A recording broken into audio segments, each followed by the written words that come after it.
আবারও চলে এসেছি নতুন আরেকটা ভিডিওর সঙ্গে। আর তোমরা আমার টাইটেল আর থাম্বনেল দেখে অবশ্যই বুঝতে পেরেছো আজকের কন্টেন্ট অবশ্যই মারু। কালকেও মারুকে নিয়ে একটা ভিডিও করেছিলাম, তো সেখানে তোমাদের অনেক মূল্যবান মতামত পেয়েছি। যাই হোক, আজকের ভিডিওটা করছি মারুর কালকের ভিডিওটা দেখেই কিন্তু আজকের ভিডিওটা হচ্ছে। আজকের ভিডিও কিন্তু মারুর এসছে কিনা আমি বলতে পারবো না, আমার দেখা হয়নি। তো সেখানে মারুর ভিডিওটা বেশ ভালো লাগলো, খুব কুল মাইন্ডে, খুব সুন্দরভাবে প্রত্যেকটা কমেন্টের উত্তর দিল এবং ও এটা ক্লারিফাই করার চেষ্টা করলে। আচ্ছা, মারুকে একটা প্রশ্ন করতে চাই, এত ক্লারিফিকেশন কেন দিতে হয় প্রত্যেকটা কথার? তুই মানুষকে প্রশ্নের উত্তর দিচ্ছিস, তোর বলার স্টাইলটা বা তোর মানে স্পিক পাওয়ারটা বা মানুষের সঙ্গে ঠিক কীভাবে কথা বলছিস সেটার উপরেও তোকে ক্লারিফাই করতে হয় কেন? মানে যখন কাজটা করিস তখন ভেবেচিন্তে করিস না, এটাই হচ্ছে প্রশ্ন। যাই হোক, আজকে মারুর যে ভিডিওটা দেখলাম খুব সুন্দরভাবে ভিউয়ার্সদের সঙ্গে খুব ভালোভাবে কথা বললো এবং বুঝিয়ে কথা বললো যে না, আমি এইভাবে বলিনি। তবে হ্যাঁ বাবু, তুমি এইভাবে বলোনি, কিন্তু তুমি কালকে যেভাবে বলেছো খুব রুড ভাষায় বলেছো, খুব রুড ভাষায়। শুধু কালকে নয়, তুমি এটাই করে এসেছো, এটাই তোমার অ্যাকচুয়াল ক্যারেক্টার। তো আরেকটা কথা বলার ছিল, বাটা মাছ নিয়ে তো মারুর একদম মাথা মানে রাগ একদম তিরিঙ্গি ওপরে উঠে গেছে, বুঝতে পেরেছো? তো বাটা মাছটা মিডিয়াম সাইজ, বড় সাইজ হলে কেটে আনতে বলেছিল, মিডিয়াম সাইজ তাও কেটে নিয়ে এসছে, গোটা কেন আনেনি? একটা কমেন্ট আমার হেভি লেগেছে মারুর ভিডিওতে। একজন কমেন্ট করেছে সেফটিপিন দিয়ে জুড়ে দাও, আবার দারুণ লেগেছে সত্যি। মারুন সেটা কিন্তু করতে পারতিস, একটা কাঠি ভরে জুড়ে দিলে, আর তারপর কাঠিটা খাওয়ার সময় ফেলে দিতে, টুথপিকগুলো আছে না, কাঠের যে টুথপিকগুলো, ওগুলো দিয়ে কিন্তু করতে পারতিস। একটা ছেলে, তুইও যতদিন বিয়ে করেছিস সেও ততদিন বিয়ে করেছে, তাই তো? তারও এইভাবে সংসার করার এক্সপিরিয়েন্স নেই, তারপরেও সে ঘর বাইরে সবটা একা ব্যালেন্স করছে, সবটাই করছে। তো সেখানে সে বাজারে গেছে, তুই বলে দিয়েছিস, সে হয়তো কেটে নিয়েছে। তার জন্য না বলছি না যে অশান্তি করেছে, কিন্তু বারবার বলছে যে মাথাটা আমার এর জন্য আরও বেশি গরম। আর কোনো একটা অজ্ঞাত কারণে তার মাথা আরও গরম, কারণ মারুর তো রাগ সবসময় হাই লেভেলেই থাকে, সবসময় মাথা গরম থাকে। এত মাথা গরম হলে কি করে চলবে? একটুখানি বল।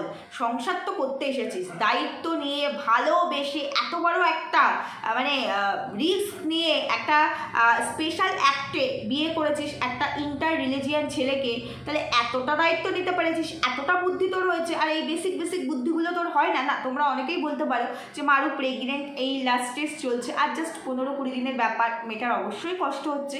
আর এই সময় প্রচণ্ড মুড সুইং হয়। দেখো ভাই, মা সবাই হয়েছে, তুমিও হয়েছো, আমিও হয়েছি। তো মাতৃত্বের ব্যাপারটা ও এখন ফিল করছে, আমরা অলরেডি ফিল করে এসেছি। এমন নয় যে প্রত্যেকটা মেয়ে একেবারে সোনার সিংহাসনে বসে মা হয়েছে, এমন নয়। অনেক মেয়েকেই একার হাতে সব করতে হয়। এখন ম্যাক্সিমাম ক্ষেত্রে নিউক্লিয়ার ফ্যামিলিতে সবাই বিলং করে, আর যারা করে না তাদের দেখবে হাজব্যান্ডের প্রফেশনের ক্ষেত্রে অনেকে থাকতে হয় হাজব্যান্ডের সঙ্গে একা। তো সেই জায়গায় দাঁড়িয়ে তারা কি মা হয় না? তারা একা সব করে না, তারাও ওই ডেলিভারি ডেট পর্যন্ত কিন্তু একা করে, কাউকে পাশে পায় না। এরকম বহু আছে না, তারা মা হয় না। আমি নিজেও হয়েছি, আমিও একা থেকে ভাড়া বাড়িতে থেকেই মা হয়েছি, এবং যেদিন আমি হসপিটালে অ্যাডমিট হয়েছি সেই দিন পর্যন্ত সব কাজ করে দিয়ে দেখে তারপরেই গেছি।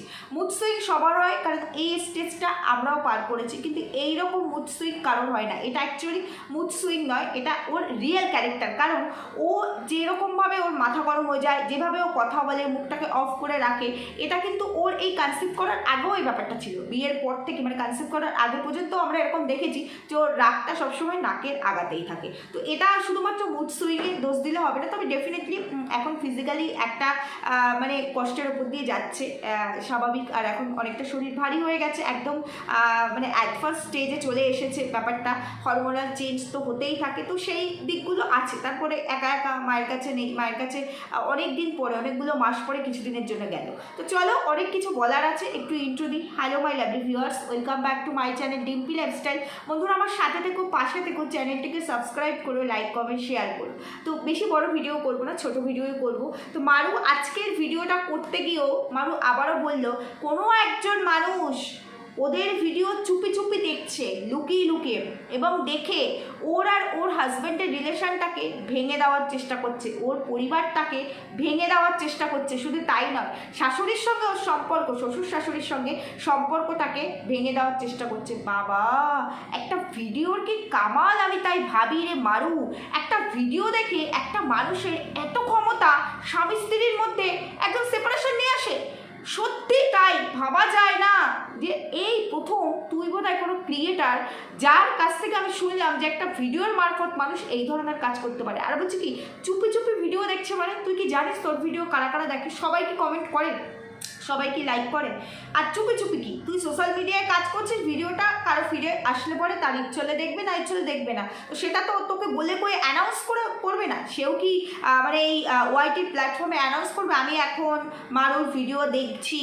সুতরাং মারু আমি কিন্তু তোমাকে জানিয়ে দিলাম, মিনিংটা কি এরকমই দেখাতো। আবার তারপরে আবার তুই বললি যে তোমাদের বলিনি, আমি পার্সোনাল একজনকে বলেছি। পার্সোনাল একজন, তার তোর ভিডিও দেখে সব জানতে হচ্ছে, সে তো পার্সোনাল, সে পার্সোনালি তোকে চেনে জানে, অথচ পার্সোনাল খোঁজখবর রাখার জন্য তোকে ভিডিও দেখতে হচ্ছে।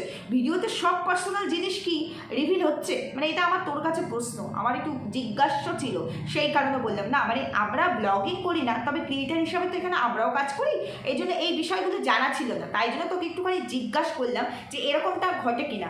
যদিও ভিডিও শেষে বললি এরকম অনেকেই আছে ভিডিও দেখে আমাদের সম্পর্ক ভাঙার জন্য অনেক কিছু বলে, সেই অনেকে এটা কারা? কন্ট্রোভার্সি ক্রিয়েটাররা নাকি তো সেই পার্সোনাল সম্পর্কের লোকজনেরা? একটা কথা কিন্তু তুই স্বীকার না করলেও আমার মনে হয় 90% ভিউয়ার্সরা তোকে যারা দেখে, তোকে যারা ভালোবাসে, সেই ভিউয়ার্সরাও এই ব্যাপারটাকে এগ্রি করবে। এই যে তুই শ্বশুরবাড়ির ব্যাপারটাতে যতই শাক দিয়ে মাছ ঢাকার চেষ্টা করিস না কেন, শ্বশুরবাড়ির প্রতি তোর দায়িত্ব কর্তব্য শুধুমাত্র অন ক্যামেরার জন্য। শ্বশুরবাড়ির প্রতি তোর ইমোশন খুব কম, খুব মানে খুব কম, নগণ্য। তাদেরকে যখন তোর প্রয়োজন তুই তখন সেইভাবে তাদেরকে ব্যবহার করিস। কিন্তু বাপের বাড়ির ক্ষেত্রে যেহেতু ওটা তোর নিজের বাড়ি, বাবা মা, সেই ক্ষেত্রে অনেক ভুল বোঝাবুঝি থাকলেও ব্যাপারটাকে তুই ব্যালেন্স করিস এবং নিজের 100%-এর জায়গায় 200% দেওয়ার চেষ্টা করিস। দেখ মারু, পার্সোনালি তোকে আমরা কেউ চিনি না, পার্সোনালি তোর বাড়ির পাশে আমরা কেউ থাকি না, কিন্তু তোদের ভিডিও তোদের ব্যক্তিগত সম্পর্কগুলোকে তুলে ধরে, এটার জন্য তোরা দায়ী। আর সেই জন্যই মানুষ এটা নিয়ে কথা বলার সুযোগ পায়, এটাই হচ্ছে ঘটনা। তোরা যদি শুধুমাত্র কন্টেন্ট করে বেরিয়ে যেতিস তাহলে হতো, কিন্তু তোরা তোদের কন্টেন্টের বাইরে ক্লিকবেট খেলার জন্য পরিবারটাকেই তুলে ধরিস, ব্যক্তিগত পার্সোনালিটিটাকেই তুলে ধরিস। তো সেখান থেকে দেখে প্রত্যেকটা মানুষ বোঝে যে তুই কতটা ডিফারেন্স ক্রিয়েট করিস তোর শ্বশুরবাড়ি আর বাপের বাড়ির ক্ষেত্রে। তুই এখানে সুন্দরভাবে বুঝিয়ে দিলি। শ্বশুরবাড়িতে বলতে গেলে তো দেখো শুধু শ্বশুর শাশুড়িকে বললে হয় না, আরও অনেকে আছে তাদেরকেও বলতে হয়। বাপের বাড়িতেও সেই জন্য শ্বশুরবাড়ি যেহেতু বলিনি তাই বাপের বাড়িও বলিনি। বলছে কি, হ্যাঁ বলতে গেলে শ্বশুর শাশুড়িকে বললে হয় না, আরও অনেকে আছে তাদেরকেও বলতে হয়। কিন্তু তুই তো কোনো রকম রিচুয়াল করছিস না, মানে তুই তো কোনো রকম অনুষ্ঠানই করছিস না। তোর ইচ্ছে হয়েছে 9 মাস হয়েছে, সাত তোর বাড়িতে হবে না বলে শুধুমাত্র একটু সাজিয়ে দেওয়া আর একটা কন্টেন্ট করা। তো সেই জন্য আমার মনে হয় না মানুষ খারাপ ভাবতো, মানে শ্বশুরবাড়ির বাকি যারা আছে, শ্বশুর শাশুড়ি বাদে ভাসুর, যা আর 2টো বাচ্চা, এই তো ছিল, মানে শ্বশুর শাশুড়ি বাদে আর 4 জন ছিল। এবার দেখ, একটা অনুষ্ঠান হলে আমাদের অনেক রিলেটিভস হয়, অনেক রিলেটিভসদের বলতে হয়, কিন্তু অনুষ্ঠান যখন করিনি তখন দায়ও থাকে না যে সবাইকে বলতে হবে। আমরা ঘরোয়া এরকম অনেক কিছু করি না, মেয়ের বার্থডে, ছোটোখাটো পুজো হয়তো শুধু বাপের বাড়ি আর শ্বশুর বাড়ি নিয়েই করি, কিংবা শুধুমাত্র খুব কাছে হয়তো 5-7 জনকে নিয়ে করি, কিন্তু রিলেটিভস হিসাব করলে আমাদের 50 জন বেরিয়ে যাবে। বলি কি সবাইকে বলি না। এবার তুই যে বললে সবাইকে বলতে হয়, তা না হলে তারা খারাপ ভাবে, খারাপ মানে ওই 4 জন, বাকি যে 4 জন তোর যা ভাসুর আর তার 2টো বাচ্চা খারাপ ভাববে। তা বলি কি তুই যে কাউকেই বললি না, অথচ ভিডিওটা তুই যে অন ক্যামেরা পোস্ট করলি এবং তারা দেখলো, তাতে তারা তোকে সাধুবাদ জানালো, ভালো ভাবলো, তাতে তাদের মনের মধ্যে কষ্ট হয়নি, তাতে তাদের মনে কোনো প্রশ্ন আসেনি তোকে নিয়ে বা তোদেরকে নিয়ে। ও এই কারণেই বলেছিস পার্সোনাল সম্পর্কের লোকজন চুপি চুপি তোর ভিডিও দেখছে। দেখ ভাই, চুপি চুপি কেউ যদি তোর ভিডিও না দেখে, এটাতে যদি তোকে লিমিট টানতে হয় তাহলে তোকে চ্যানেলটা তো পাবলিক রাখলে চলবে না, প্রাইভেট করে রাখতে হবে। কথাগুলো যখন বলবি একটু লজিক আর ইনলজিক বিষয়টা একটু বুঝে বলবি। তুই তো অশিক্ষিত নস, তুই তো পড়াশোনা জানা, তাহলে এই মিনিমাম সেন্স। আর এখনকার ছেলেমেয়েরা ভীষণ অ্যাডভান্স, তাদের সেন্স অনেক হাই, তো সেই জায়গায় তোর এই সেন্সটুকু কাজ করে না। শ্বশুর বাড়িকে বলিনি বলে বাপের বাড়িকে বলিনি। দেখ ভাই, ক্যামেরায় যতটুকু দেখাতে চাস ততটুকুই মানুষ দেখতে পায়। আমি ধরেই নিচ্ছি তুই শ্বশুরবাড়িকে বলিস নি, বাপের বাড়িকেও বলিস নি। আমি একবারও বলছি না যে তুই বাপের বাড়ি তোর বাবা মাকে বলেছিস, তবে আবার এই জায়গাটাও তো হতে পারে শ্বশুরবাড়িকে বলবি না, শ্বশুর শাশুড়িকে বললে আরও বাকি 4 জনকে বলতে হয়, তাই শ্বশুরবাড়িকে বলিস নি। আর শ্বশুরবাড়িকে বলতে পারিস নি বলে বাপের বাড়িকে বলিস নি, এটা নিজের মুখে তুই বলেছিস। কিন্তু এমনও তো হতে পারে ক্যামেরায় আসেনি তোর বাবা মা, আসলেও আসতে পারে, নাও আসতে পারে, আমি কিন্তু অ্যাসিওর হয়ে বলছি না। তো তবে আমি বলছি, কারণ তোর কথাতেই এই বিষয়গুলো উঠে আসছে। কারণ তোর ডিভাইডেশনটা দেখ, শ্বশুরবাড়িকে বলিস নি বলে বাপের বাড়িকে বলতে পারিস নি, কিন্তু তুই একবারও তো বললি না যে আমি কোনো অনুষ্ঠান করিনি, তবে শ্বশুর শাশুড়িকে ডেকেছি, বাবা মাকেও ডেকেছি, শুধু এই 4 জন, এরা বাবা মা, আর কাউকে বলিনি। কারণ তোর ভিডিওটা দেখেও তারা যদি খারাপ ভাবার হয় ভাববে, আর যদি ভালো ভাবার হয় তাহলে তোর ভিডিওটা দেখেও ভালো ভাববে, তাদেরকে না বললেও ভালো ভাববে। কি ঠিক বললাম না ভুল বললাম? যাই হোক, এবার তুই যে ক্লারিফিকেশন দিতে এসেছিস যে তুই কালকের যে ভিডিওটা করেছিস, মানে কালকে মানে এর আগের দিনের যে ভিডিওটা করেছিস, এবং সেখানে তোর এই স্বাদ নিয়ে যারা যারা তোকে কমেন্ট করেছিল যে স্বাদটা তো নর্মালি 9 মাসের স্বাদ বাপের বাড়িতে হয়, তো সেইখানে তোমার কেন বাপের বাড়িতে, তোমার মা তো একটু দিতে পারতো বা কিছু এক্সেট্রা এক্সেট্রা, তুই সেখানে থেকে তাদের খুব ভদ্র ভাষায় উত্তর দিয়েছিস। বলি কি ভিডিওটা আরেকবার চালিয়ে দেখবি। ভিডিও শুধুমাত্র করে ছেড়ে দিলাম, ভিউজ আসলো, কন্টেন্ট তৈরি হয়ে গেল, আর সেখান থেকে আর্ন আসলো। প্রফেশনের জন্য অবশ্যই সবাই আমরা এখানে বসেছি, কিন্তু সবটাই প্রফেশন। শুধু প্রফেশন করলে পরে নিজের জায়গাটাকেই ধরে রাখা যাবে না, নিজের পজিশনটা আস্তে আস্তে বিলো পর্যায়ে যাবে, বুঝতে পেরেছি? তো সেই কারণে বললাম যে একটুখানি দেখিস যে সত্যিই তুই কতটা মার্জিত আর ভদ্র ভাষায় ভিউয়ার্সদেরকে বলেছিস। যদি সত্যিই তুই মার্জিত আর ভদ্র ভাষায় বলতিস, তাহলে উল্টো তোকে কমেন্ট সেকশানে এই ধরনের কমেন্টের মুখোমুখি হতো না যে তুমি এইভাবে কেন বললে, বা এত র মানে অ্যাকশন মুডে তুমি কথাগুলো কেন বলেছো, এগুলো তো তাদের বলতে হতো না। কারণ প্রত্যেকেই তো মানুষ, তাই তুই একা বুঝিস, তোর একা বিবেচনা বোধ আছে এমন তো নয়, উল্টো তোদের মানুষগুলো নেই সেটাও নয়। যেমন এই যে আমি একজন কন্ট্রোভার্সি ক্রিয়েটার, যার কিনা কাজই ম্যাক্সিমাম ক্ষেত্রে সমালোচনা করা, সেইখানে দাঁড়িয়ে তোর এই কালকের ভিডিওটা দেখে আমার মনে হয় তুই প্রচণ্ড মার্জিতভাবে সুন্দরভাবে ভিডিও করেছিস, তাই কিন্তু আমি তোকে ক্রেডিটও দিয়েছি। কারণ যেটা ভালো লেগেছে, যেই জায়গায় ভালো লাগবে না সেই জায়গা বলবো ভালো লাগেনি, কারণ বাক স্বাধীনতা সবার আছে। আর যদি মনে করিস যে কেন আমার ভিডিও দেখো, যাদের ভালো লাগবে না তারা আমার ভিডিও দেখবে না, তাহলে বলবো ভাই তাহলে তুমি ভিডিও করাই বন্ধ করে দাও। কারণ এই যে ওয়াইটি প্ল্যাটফর্মটা তোরও নয়, আমারও নয়, আদার্স কারণ নয়, এই অ্যান্ড্রয়েড ফোনটা আমাদের নিজস্ব।